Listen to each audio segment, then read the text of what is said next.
Baik, Assalamualaikum. Salam sejahtera, salam GBN, salam Malaysia, salam kuasa ketiga. Jadi jika audio saya jelas, boleh tolong maklumkan kepada saya ya. Ia membantu live saya. Jadi hari ini saya ingin mengulas sedikit berkenaan dengan percubaan pihak yang berkait ya dengan Pakatan Harapan dan Barisan Nasional, atau lebih tepatnya pihak pro Pakatan Harapan dan Barisan Nasional, khususnya media pro Pakatan Harapan dan Barisan Nasional, untuk memperkecil-kecilkan fenomena gelombang biru hijau yang memang terang-terang melanda di seluruh negara.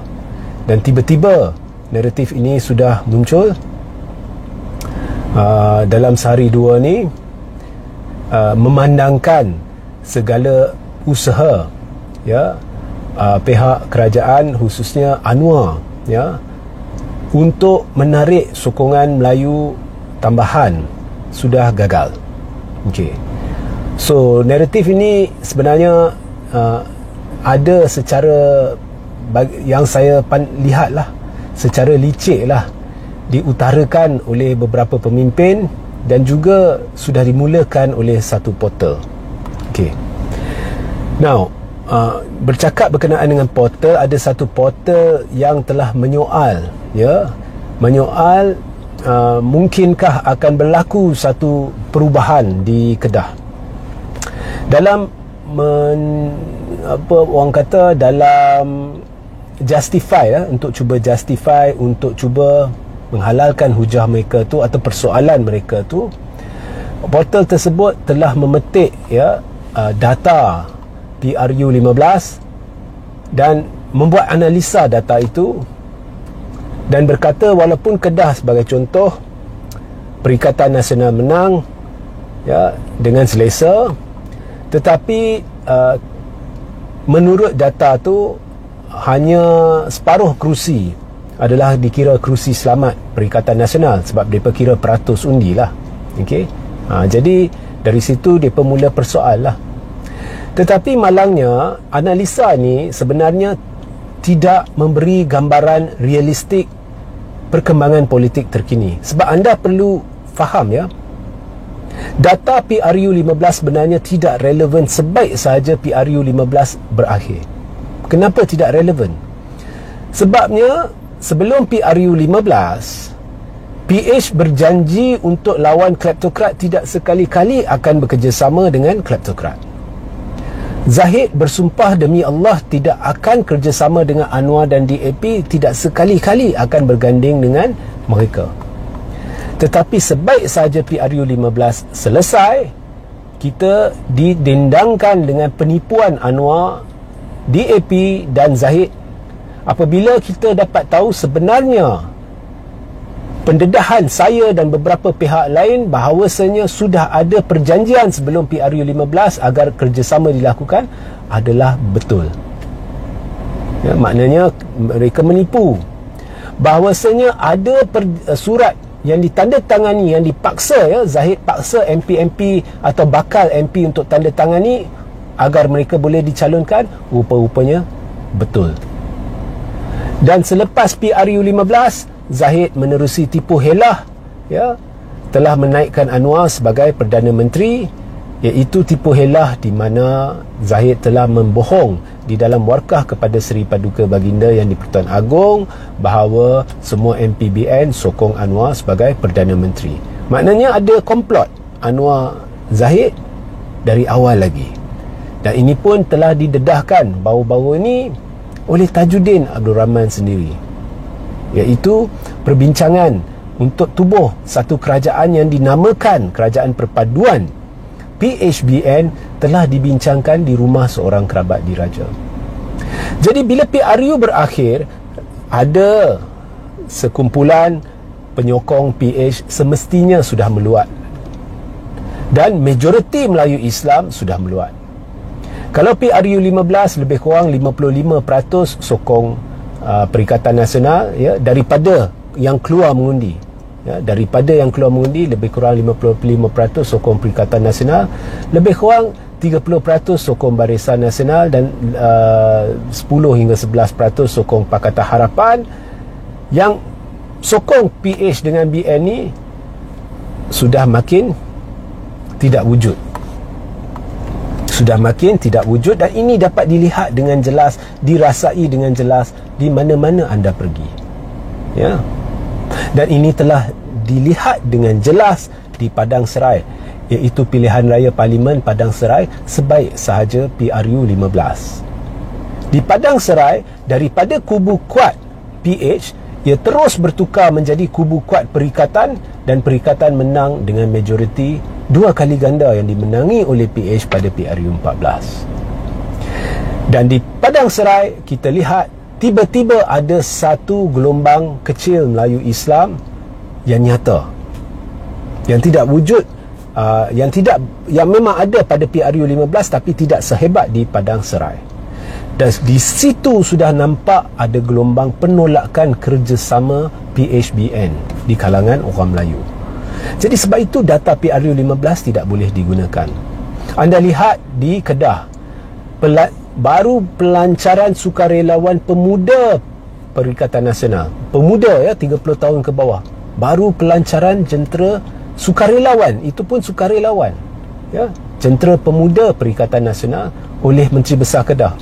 Banjir 100,000 lebih, mencecah 100,000 lebih sukarelawan membanjiri dataran pada waktu malam.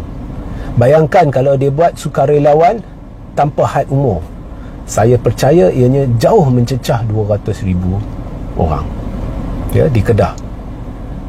20 kali ganda 20 kali ganda mereka yang hadir rumah terbuka Perdana Menteri. Anda lihat Muhyiddin Yassin dan Perikatan Nasional buat rumah terbuka di Shah Alam, 80,000 lebih bersorak menyokong Muhyiddin Yassin, berbanding dengan iaitu lebih 3 kali ganda, hampir 4 kali ganda jumlah yang keluar menghadiri rumah terbuka Anwar Ibrahim. Itu di Selangor ya? Di Selangor, kubu kuat PH. Kalau di Pulau Pinang, event-event di bahagian-bahagian DUN, sambutan luar biasa, walaupun tempat itu kawasan kubu kuat PH. Jadi gelombang ini wujud. Data PRU 15 tidak boleh diguna pakai. Hari ini ramai dah meluat sebab janji dimungkiri oleh Anwar ya. Saya tidak akan benarkan ahli keluarga terlibat. Ahli keluarga paling ramai terlibat dalam kerajaan ini. Saya akan lawan rasuah, tapi Zahid dinaikkan sebagai timbalan Perdana Menteri, walaupun Anwar, Rafizi semua dulu sebelum PRU 15 janji nak heret Zahid ke muka pengadilan kerana terpalit dengan skandal LCS ya. Macam-macam janji tidak dipenuhi. Saya tidak akan jadi Menteri Kewangan. Hari ini Anwar menjadi Menteri Kewangan dan juga Perdana Menteri. Saya tidak akan buat ini, dia buat. Saya tidak akan buat itu, dia buat. Saya akan turunkan benda ni, tak buat ya. Saya akan turunkan kos sara hidup, tak buat, tak boleh buat. Dulu ringgit teruk, kerajaan dahulu tidak tahu urus tadbir negara. Hari ini ringgit teruk, dia cakap ada baiknya ringgit teruk jatuh ya. Jadi rakyat meluat, Melayu meluat, Cina meluat. Mungkin di kalangan orang Cina 20% ke 30% meluat, tapi Melayu dia tidak sekali-kali akan terima Anwar, dan khususnya di AP. So sekali lagi data PRU 15 tidak relevan. Gelombang Melayu biru hijau wujud, iaitu gelombang Penyatuan Melayu Islam menentang kerjasama PHBN ya. Yang ini akan menjurus kepada tsunami Melayu Islam. Tetapi ada portal sudah mula membuat naratif palsu. Apabila menganalisa, dia guna data PRU 15 tanpa mengambil kira faktor-faktor yang telah saya sebutkan tadi, dan banyak petunjuk lain bahawa gelombang biru hijau ini akan mengubah lanskap politik negara pada PRN akan datang ya. So maknanya pendedahan cacat. Kemudian saya buatlah satu artikel untuk menjelaskan perkara ni, dan anda boleh rujuk, saya akan letak di ruang tajuk sebentar lagi. So dalam artikel itu saya jelaskan lah, data PRU 15 tidak relevan. Tidak relevan. Sebab dia tak ambil kira event-event yang telah berlaku yang menunjukkan dengan jelas gelombang biru hijau. Dia tidak jelaskan tahap penipuan Anwar, penipuan Zahid, tipu muslihat Zahid dan untuk naikkan Anwar. Dia tidak jelaskan tahap meluatnya rakyat kerana kerjasama PHBN. Dia tidak jelaskan banyak perkara, ya, termasuk pilihan raya kecil Padang Serai,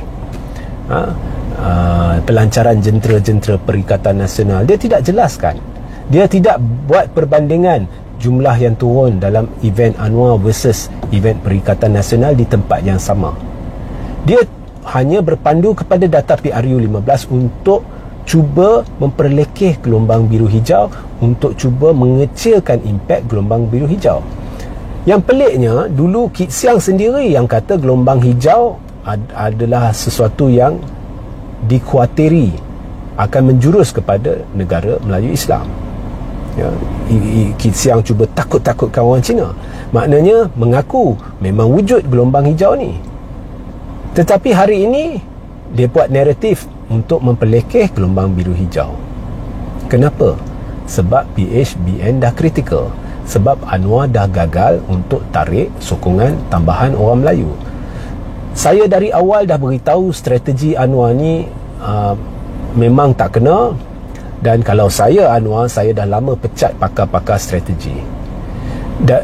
Percubaan untuk memfitnah, membuat cerita naratif yang memburuk-burukkan pemimpin-pemimpin yang berkait dengan pembangkang seperti Tun Mahathir dan pemimpin-pemimpin lain, termasuk tindakan-tindakan mahkamah yang diambil tanpa sebarang bukti dipaparkan oleh mana-mana ahli Perikatan Nasional, hanya atas syak, atas kemungkinan berlaku satu jenayah, dakwaan dibuat. Sedangkan Zahid yang ada hitam putih penglibatannya dalam perolehan LCS dinaikkan jadi timbalan Perdana Menteri. Semua ni memarahkan orang Melayu Islam. Maknanya strategi gagal. So, pakar strategi Anwar, saya kira sudah memberi nasihat yang salah. Cakap sini, cakap sana, hari-hari cakap berkenaan nak lawan rasuah, strategi itu pun gagal. Orang mula tertanya-tanya, adakah Anwar ni hanya pandai bercakap dan pandai cakap tak serupa bikin, ya? Dan orang sudah cap Anwar sebagai pendendam, orang yang cakap lain buat lain. Orang sudah cap, ya? So mereka takut, mereka dah kalut. Tambah pula di dalam Pakatan Harapan sudah ada kesedaran UMNO tidak boleh membawa tambahan undi Melayu yang sebenarnya menjadi asas kepada kerjasama PHBN, ya. Kita kerjasama dengan UMNO, walaupun orang Melayu marah, tapi mungkin UMNO boleh masih kekalkan 50% daripada penyokong mereka pada PRU 15, ya.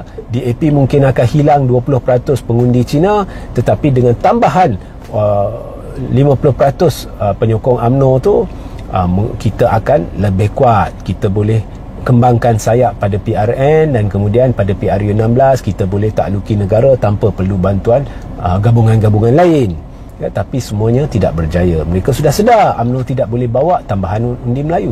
Jadi sekarang apa yang dilakukan ialah perkecilkan impak gelombang biru hijau supaya orang Melayu, dengan harapan lah orang Melayu mula sangsi, mula fikir, adakah ini betul-betul wujud satu gelombang biru hijau, atau adakah ini naratif palsu propaganda yang dimarakkan untuk menguja kami, ya. Sebab terdesak, PHBN terdesak, ya, terdesak. Semalam Rafizi membuat satu kenyataan. Rafizi kata mustahil kerajaan boleh jatuh walaupun blok terbesar tarik sokongan. Saya nak tanya Rafizi cukup yakin ke hanya satu blok yang mungkin tarik sokongan? Mungkin, ya. Rafizi yakin baru satu blok ke? Sebab naratif ya Rafizi sendiri dah letak syarat, iaitu satu blok tarik sokongan. Rafizi yakin ke satu blok? Kedua, bukankah saya dan seorang peguam sudah jelaskan sejelas-jelas mungkin bahawa naratif kononnya sokongan terhadap Perdana Menteri perlu secara en blok oleh parti itu adalah naratif palsu, naratif capati, ya, naratif yang memang merupa propaganda untuk mengelirukan rakyat, mengaburi mata rakyat. Bukankah kami dah jelaskan bahawa Akta Anti Lompat Parti tidak ada sangkut paut langsung dengan sokongan terhadap PN, kerana artikel 43 tidak dipinda. Maknanya Akta Anti Lompat Parti tidak sekali-kali boleh menidakkan tanggungjawab fungsi berperlembagaan ahli parlimen untuk menentukan secara peribadi sama siapa mereka sokong sebagai PM. So maknanya, contoh, jika 15 MP Barisan Nasional esok tarik sokongan terhadap Anwar, pertama, itu adalah sah. Tidak ada sangkut paut dengan Anti Lompat Parti. Anti Lompat Parti tidak boleh dan tidak mungkin mempengaruhi keputusan MP-MP ini atau menjejaskan keputusan MP-MP ini. Dan sekalipun UMNO marah, Zahid Hamidi marah, kemudian dia pecat 15 MP ini, MP-MP ini tidak perlu kosongkan kerusi Dewan Rakyat kerana berdasarkan Akta Anti Lompat Parti mereka tidak melakukan apa-apa kesalahan. Maka mereka jadi MP bebas lah. Tapi sokongan mereka terhadap Perdana Menteri baru atau siapa yang mereka sokong sebagai Perdana Menteri baru tetap sah. So maknanya en blok tidak terpakai. Tapi bila Rafizi cuba nafikan bahawa kerajaan boleh jatuh, dia kata walaupun blok terbesar tarik sokongan, tidak logik kerajaan tidak boleh jatuh. Jadi Rafizi lupa ke kita tak payah bincang blok-blok lah. Kita boleh bincang, kita sebaliknya kita harus bincang berkenaan dengan pilihan peribadi MP-MP. Dan kita tahu di dalam UMNO ramai MP sudah tidak mahu Zahid jadi presiden. Mereka boleh pada bila-bila masa membuat keputusan yang berbeza dengan Zahid. Kita tahu benda ni, Rafizi tahu benda ni, saya tahu benda ni. Jadi tidak ada apa-apa yang halang MP-MP membuat keputusan peribadi untuk tarik sokongan. Dan tidak ada apa-apa undang-undang yang boleh memaksa MP itu untuk kosongkan kerusi. Melainkan MP itu lompat parti baru dia kena kosongkan kerusi. Jadi adakah Rafizi yakin semua MP PH lah ni sokong Anwar? Semua MP BN sokong Anwar? Semua MP GPS sokong Anwar? Semua MP GRS sokong Anwar? Adakah Rafizi yakin ya bahawasanya hanya satu blok sahaja yang mungkin tarik sokongan? Bukankah saya dah beritahu kalau BN atau ramai MP BN tarik sokongan, GPS lebih cenderung kepada Perikatan Nasional. Okey. So, maknanya Rafizi sekali lagi cuba ketengahkan naratif palsu yang terang-terang tidak betul lah, tidak tepat lah, ya, untuk mengelirukan rakyat. Kerana apa? Kerana PH terdesak, kerana situasi dah kritikal. Jadi mereka hendak pastikan orang Melayu tidak teruja. Oh, kalau PRN ni PH kalah, esok kerajaan tumbang. Jadi bila dia Rafizi buat naratif tidak tepat ni, atau tidak lengkap ni, atau palsu ni, ianya untuk memastikan, saya lihatlah, untuk memastikan orang Melayu tidak teruja menjelang PRN ni. Sama juga bila portal memperlekeh gelombang biru hijau, ianya untuk memastikan Melayu tidak teruja. Oh, ada gelombang biru hijau. Sebaliknya orang Melayu keliru. Betul ke ada gelombang biru hijau? So ini adalah tindakan terdesak. Orang Melayu bukan bodoh. Orang Melayu boleh lihat event yang dibuat oleh Muhyiddin, macam bagaimana orang membanjiri dataran. Orang Melayu boleh lihat event yang dibuat oleh Menteri Besar Kedah, bagaimana orang Melayu membanjiri dataran, yang Anwar tidak boleh bau, tidak boleh mendekati pencapaian mereka ni. Tetapi kerana terdesak, kerana tidak boleh buat apa, maka mereka cuba untuk membantutkan tahap terujarnya orang Melayu ni. Okey, so gelombang biru hijau ni bukannya sesuatu yang mereka boleh matikan dengan artikel-artikel dalam portal-portal. Gelombang biru hijau ini bukannya satu benda yang mereka boleh jinakkan menerusi kata-kata pemimpin-pemimpin PH dan BN. Sudah terlambat. Rakyat sekarang, di kacamata rakyat, PH BN banyak melakukan penipuan, banyak memungkiri janji, tidak tahu melakukan kerja mentadbir urus negara, tidak mampu menangani isu kos sara hidup seperti yang dijanjikan, yang kononnya boleh dibuat dalam masa singkat, tidak dapat menstabilkan nilai mata wang, dan dana pelabur sedang mengalir keluar dari negara ini. Walaupun dulu dijual naratif kononnya Anwar ni adalah bekas timbalan Perdana Menteri, Menteri Kewangan yang hebat, bila dia datang dia boleh settle segala-galanya. Hari ini kita lihat negara makin mudarat, pelabur makin takut, dan tidak ada pelabur yang akan yakin dengan kerajaan yang cakap tak serupa bikin, yang memungkiri janji, dan kerajaan yang menaikkan seorang terpalit skandal LCS dan berdepan 47 pertuduhan jenayah sebagai timbalan Perdana Menteri. Tidak ada pelabur yang akan yakin. Sebab itu nilai ringgit di negara kita terjejas lebih teruk dari sepatutnya. Apa-apa penjelasan berkenaan dengan kesan faktor-faktor dari luar negara kepada ringgit Malaysia, sekiranya tidak mengambil kira ketidakyakinan politik pelabur terhadap Malaysia, maka naratif itu atau penjelasan itu adalah auta, tidak boleh diguna pakai. Sebab basics ekonomik, jika anda pergi belajar, salah satu perkara yang menjadi pertimbangan utama pelabur apabila membuat penilaian semula bila berlaku perubahan dalam lanskap ekonomi dunia, bila pelabur nak nilai semula sama ada mereka nak kekalkan dana di negara satu negara atau nak keluarkan dana dari negara itu, atau jika mereka nak labur di negara itu, ialah kestabilan politik, keyakinan politik. Dan dengan adanya kerajaan ini, bukan hanya pelabur tidak yakin, pengundi Melayu Islam dan segolongan pengundi Cina sudah tidak yakin dengan gandingan Anwar Ibrahim dan Zaid Hamidi, dan orang tertanya-tanya di mana-mana kita pergi, bilakah kerajaan ini akan ditumbangkan. Sehingga kita berjumpa di lain masa. Assalamualaikum, salam sejahtera, salam GBN, salam Malaysia dan salam kuasa ketiga.